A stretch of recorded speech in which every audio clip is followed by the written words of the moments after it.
Chapter 7 The Psychology of the Dream Processes. F. The Unconscious and Consciousness Reality. Thus far, we have developed our psychology on our own responsibility. It is now time to turn and look at the doctrines prevailing in modern psychology and to examine the relation of these to our theories. The problem of the unconscious in psychology is, according to the forcible statement of Leibniz, less a psychological problem than the problem of psychology, as long as psychology disposed of this problem by the verbal explanation that the psychic is the conscious and that unconscious psychic occurrence are an obvious contradiction. There was no possibility of a physician's observation of abnormal mental states being turned to any psychological account.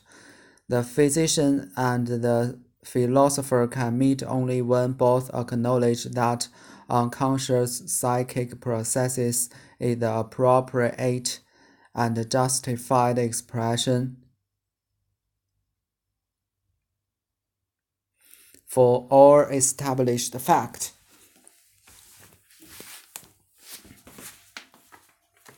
F. The unconscious and consciousness reality.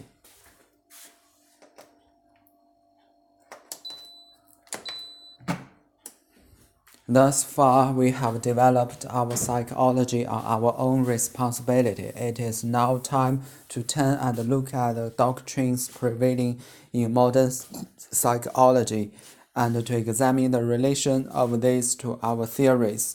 The problem of the unconscious in psychology is, according to the forcible statement of Leibniz, less a psychological problem than the problem of psychology. As long as psychology disposed of this problem by the verbal explanation that the psychic is the conscious and that unconscious psychic occurrences are an obvious contradiction. There was no possibility of a physician's observation of abnormal mental states being turned to any psychological account. The physician and the philosopher can meet only when both acknowledge that unconscious psychic processes is the appropriate and justified expression for all established fact. A return from the overestimation of the property of consciousness is the indispensable preliminary to any genuine insight into the course of psychic events. As Leibniz has said, the unconscious must be accepted as the general basis of the psychic life. The unconscious is the large circle which includes the smaller cycle of the conscious. Everything conscious has a preliminary unconscious state, whereas the unconscious can stop at this stage and yet claim to be considered a full psychic function. The unconscious is the true psychic reality. Is in its inner nature.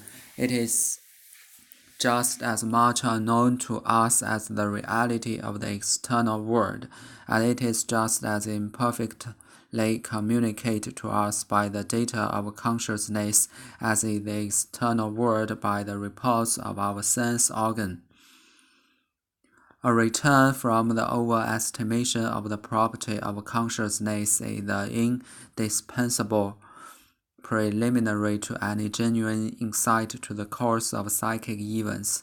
As Leibniz has said, the unconscious must be accepted as the general basis of the psychic life. The unconscious is the larger circle, which includes the smaller circle of the conscious. Everything conscious has a preliminarily unconscious state, whereas the unconscious can stop at this stage and yet claim to be considered a full psychic function. The unconscious is the true psychic reality.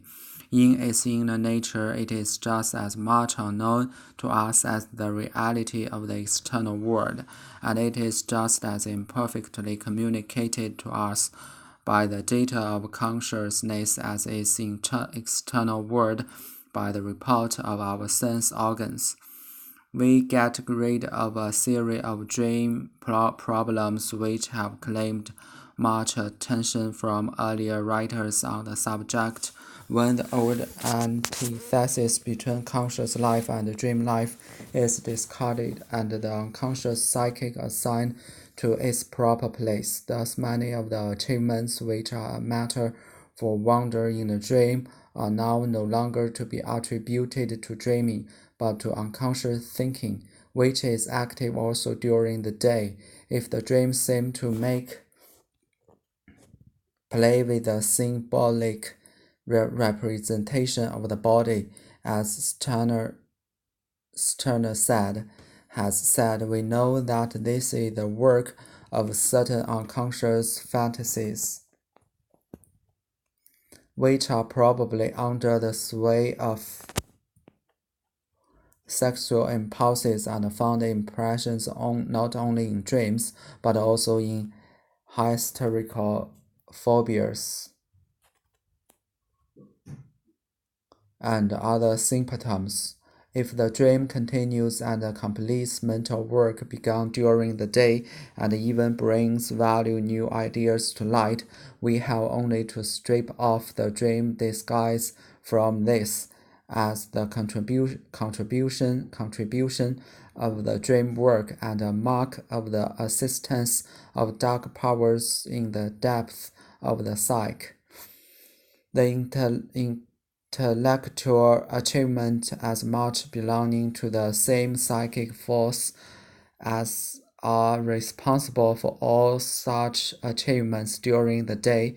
We are probably much too inclined to overestimate the conscious character even of intellectual and artistic production.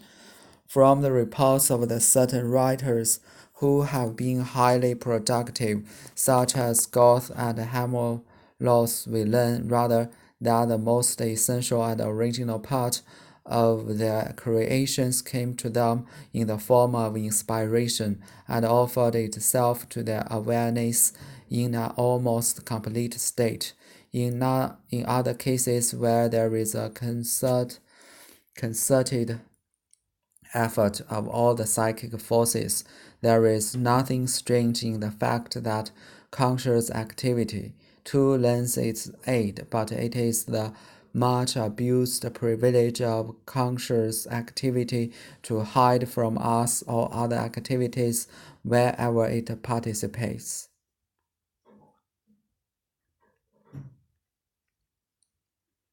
We get rid of a series of dream problems which have claimed much attention from earlier writers on the subject when the old antithesis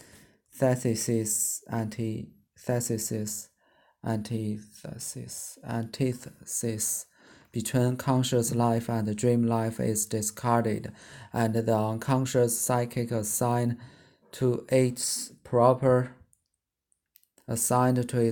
place. Thus, many of the achievements which are a matter for wonder in the dream are now no longer to be attributed to dreaming, but to unconscious thinking, which is active also during the day. If the dream seems to make play with the symbolic representation of the body, as Scudder has said, we know that this is the work of certain unconscious fantasies, which are probably under the sway of sexual impulses and found expression not only in dreams, but also in hysterical phobia and other symptoms.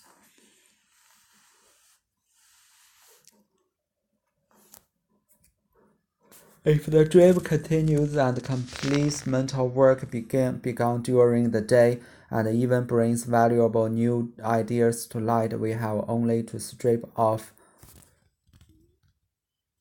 the dream disguise from this as the contribution of the dream work and a mark of the assistance of dark powers in the depths of the psyche.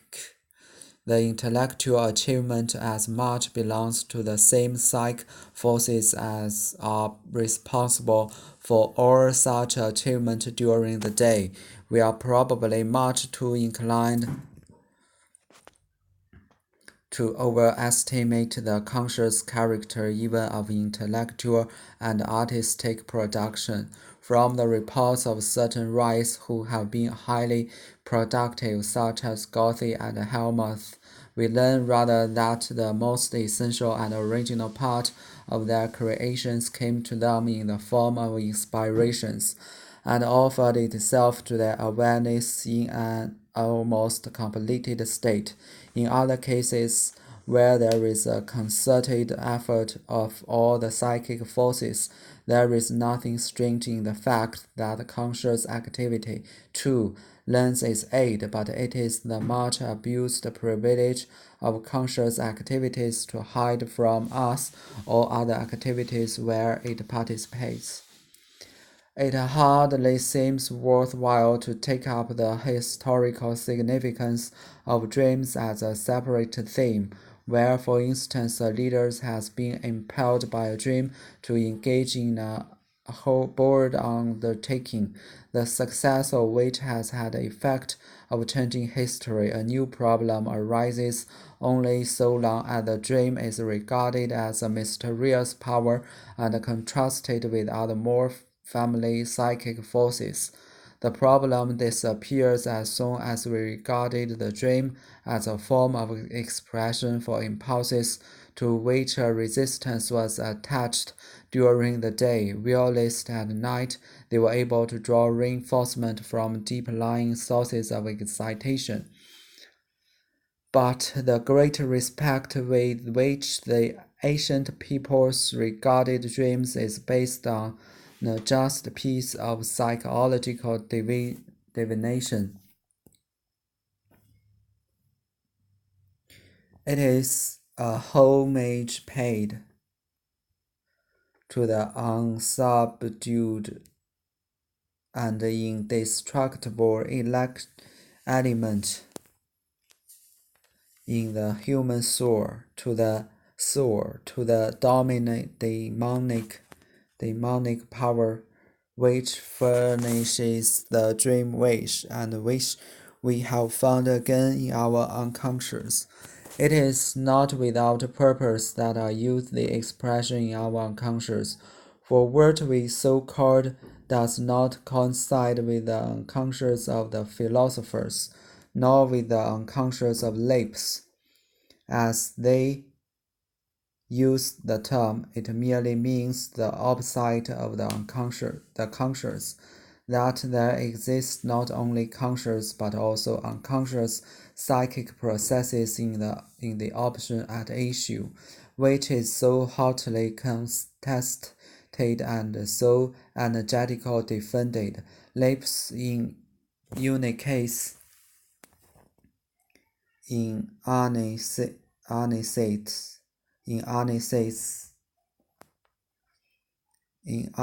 says the more comprehensive doctrine that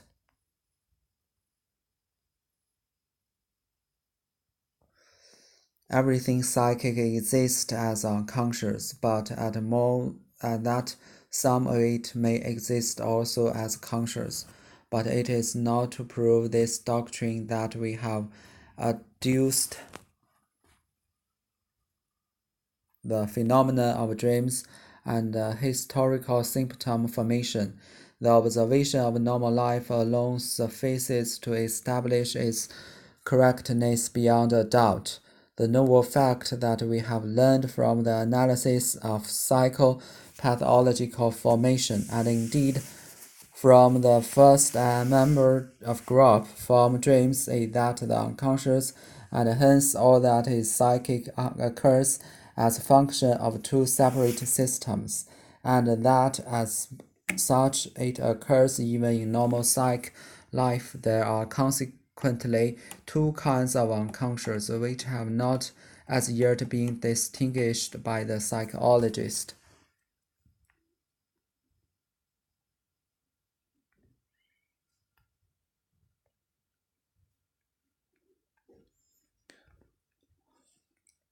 It hardly seems worthwhile to take up the historical significance of dreams as a separate theme, where, for instance, a leader has been impelled by a dream to engage in a bold undertaking, the success of which has had the effect of changing history. A new problem arises only as so long as the dream is regarded as mysterious power and construct with other more family psychic forces. The problem disappears as soon as we regarded the dream as a form of expression for impulses to which a resistance was attached during the day. Whilst at night they were able to draw reinforcement from deep-lying source of excitation, but the respect with which the ancient peoples regarded dreams is based on a just piece of psychological divination. It is a homage paid to the unsubdued and indestructible element in the human soul, to the demonic power which furnishes the dream wish and which have found again in our unconscious. It is not without purpose that I use the expression in our unconscious, for what we so called does not coincide with the unconscious of philosophers, nor with the unconscious of lips, as the use of them. It merely means the opposite of the conscious, that there exists not only conscious but also unconscious psychic processes in the opinion at issue, which is so hotly contested and so energetic defend. Lips in annexes the more comprehensive doctrines that everything psychic exists as unconscious, but that some of it may exist also as a conscious. But it is not to prove this doctrine that we have adduced the phenomenon of dreams and hysterical symptom formation. The observation of normal life alone sufficient to establish its correctness beyond a doubt. The novel fact that we have learned from the analysis of psychopathology formations, and indeed from the first member of the group from dreams, is that the unconscious and hence all that is psychic occurs as a function of two separate systems, and that as such it occurs even in normal psychic life. There are consequently two kinds of unconscious, which have not as yet been distinguished by psychologists. The psychology of dream processes. F. The unconscious and consciousness. Reality. Thus far, we have developed our psychology of our own responsibility. It is now time to turn and look at the doctrines prevailing in modern psychology and to examine the relation of these to our theories. The problem of the unconscious in psychology is, according to the forcible statement of lips, less a psychological problem than the problem of As long as psychology disposed of this problem by the verbal explanation that the psychic is the conscious, by verbal and that explanation unconscious that the psychic psychic is occurrences the conscious, and that unconscious are an obvious contradiction. There was no possibility of a physician's observations of abnormal mental states being turned to any psychological account. The physician and the philosopher can meet only when both acknowledge that unconscious psychic processes is the appropriate and justified expression for all established fact. A return from the overestimation of the property of consciousness is the indispensable preliminary to any A return from the overestimation of the property of consciousness is the indispensable preliminary to any genuine insight into the course of psychic events. As Lipps As has said, the unconscious must be accepted as the general basis of the psychic life. The unconscious is the larger circle, which includes the smaller circle of the conscious. Everything conscious has a preliminary unconscious stage, whereas the unconscious can stop at this stage and yet claim to be considered a full psychic function. The unconscious is the true psychic reality. In its inner nature, it is just as much unknown to us as the reality of the external world. And it is just as imperfectly communicated to us by the data of consciousness as is the external world by the reports of our sense organ.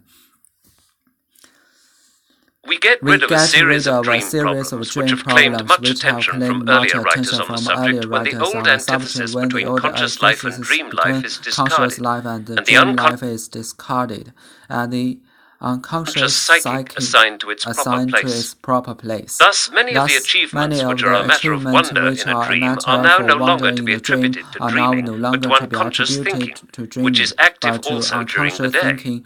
Which is active so during the day. If the dream seems to make play with a symbolical representation of the body, as Scherner has said, we know that this is the work of certain unconscious fantasies, which are probably under the sway of sexual impulses and find expression not only in dreams, but also in hysterical phobias and other symptoms. If the dream continues and completes mental work begun during the day, and even brings valuable new ideas to light, we have only to strip off the dream disguise from this, as the contribution of the dream work, and a mark of the assistance of dark powers in the depths of the psyche. The intellectual achievement as such belongs to the same psychic forces as are responsible for all such achievements during the day. We are probably much too inclined to overestimate the conscious character even of intellectual and artistic production. From the reports of the reports certain of writers certain writers who have been highly productive, such as Goethe and Helmholtz, we learn rather that the most essential and original part of their creations came to them in the form of inspiration, and offered itself to their awareness in an almost completed state. In other cases, where there is a concerted effect of all the psychic forces. There is nothing strange in the fact that conscious activity too lends its aid. But it is the much abused privilege of conscious activity to hide from us all other activities wherever it participates. It hardly seems worthwhile to take up the historical significance of dreams as a separate theme. Where, for instance, a leader has been impelled by a dream to engage in a bold undertaking, the success of which has had the effect of changing history, a new problem arises only so long as the dream is regarded as a arises only so long as the dream is regarded as a mysterious power and contrasted with other more familiar psychic forces. The problem disappears as soon as we regard the dream as a form of expression for impulses to which a resistance was attached during the day, whilst at night they were able at night, they were able to draw reinforcement from deep-lying sources of excitation. But the great respect with which the ancient peoples regarded dreams is based on a just piece of psychological divination. It is a homage paid to the unsubdued and indestructible element in the human unsubdued and indestructible elements in the human soul, to the demonic power which furnishes the dream wish, and which we have found again in our unconscious. It is not without purpose that I use the expression in our unconscious, for what we so call does not coincide with the unconscious of the philosophers, nor with the unconscious of lips. As they use the term, it merely means the opposite of the conscious. That there exist not only conscious but also unconscious psychic processes is the opinion at issue, which is so hotly contested and so energetically defended. Lipps enunciates the more comprehensive doctrine that everything psychic exists as unconscious, but that some of it may exist also as conscious. But it is not to prove this doctrine that we have adduced the phenomena of dreams and hysterical symptom formation. Hysterical symptom formation. The observation of normal life alone suffices to establish its correctness beyond a doubt. The novel fact that we have learned from the analysis of psychopathological formations, and indeed from the first member of the group, from dreams, is that the unconscious, and hence all that is psychic, occurs as a function of two separate systems, and that as such and that it occurs even in normal psychic life. There are consequently two kinds of unconscious, which have not as yet been distinguished by psychologists.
Working with the heartbreaking feeling that something is wrong with you.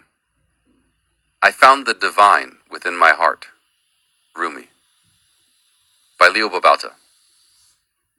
The most common problem I've found in people I've coached and worked with in my programs is a very fundamental problem. Most people have the feeling that something is wrong with them, and it is heartbreaking. Actually, most people would say that their problem is that they want to be more disciplined, more focused, better at sticking to their health habits, better at finances, more mindful. So more of something, or better at something else. But underlying all of that is the feeling that something is wrong with us. We are not disciplined enough. We're not focused enough. We're not fit enough. We're not mindful enough. We're not organized enough. We're not good enough. We're not enough. We're never enough. It breaks our heart because we try our best, but we come up short. All of our efforts can't solve the fundamental flaws in us, the parts that will never be good enough. There are parts of us we don't want to face, that we don't like, that we don't want anyone to see. And so we hide it, cover it up with activity that shows how great we are. Maybe if we show how awesome we are, no one will notice the shameful parts. The most heartbreaking thing is that nothing could be farther from the truth. Nothing is wrong with us. We are whole. We are good-hearted. We are beautiful and full of love.